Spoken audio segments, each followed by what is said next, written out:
ప్రభుత్వ ఆసుపత్రి భవనంలో నిర్మాణ పనులు నిలిచిపోవడంపై అసహనం వ్యక్తం చేశారు మంత్రి నిమ్మల రామానాయుడు. పశ్చిమ గోదావరి జిల్లా పాలకొల్లులో ప్రభుత్వ ఆసుపత్రిలోని సమస్యలపై రోగులు మంత్రికి ఫిర్యాదు చేశారు.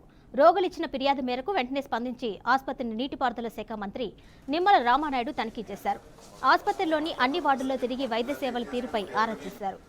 వర్షం నీరు నిల్వ ఉన్న వార్డులను పరిశీలించిన మంత్రి నీరు లీకేజ్ అవుతున్న చోట్ల తక్షణమే మరమ్మతులు చేపట్టాలని అధికారులను ఆదేశించారు. అనంతరం నూతనంగా నిర్మిస్తున్న 100 పడకల ఆసుపత్రి భవనాన్ని పరిశీలించారు.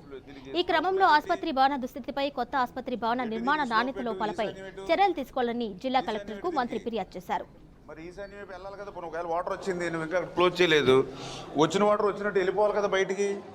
20,000 ఎస్ఎఫ్టీ 0 ఎలా పెట్టుబడి కనీసం 1 ఇంచ్ పెట్టుకుని ఈ టైల్స్ వేసుకునేటప్పుడు లాక్కొస్తారు కదా.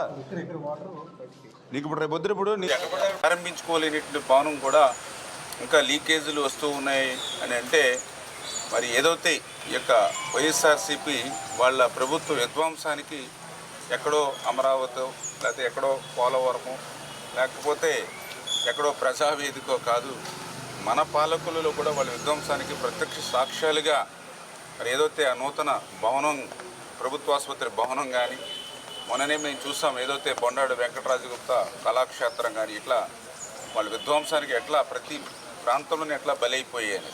పాలకొల్లు ప్రభుత్వ ఆసుపత్రిని 50 పడకల ఆసుపత్రిని మళ్ళీ 100 పడకల ఆసుపత్రిగా పెంచుతూ 12,60,00,000 రూపాయలు కొత్త భవనం నిర్మాణం కోసం ఆ రోజు 3 సంవత్సరాలు తిరిగి ఆ నిధులు మంజూరు చేసుకుని 100 పడకల ఆసుపత్రిగా దీన్ని అప్గ్రేడ్ చేసుకోవడం జరిగింది.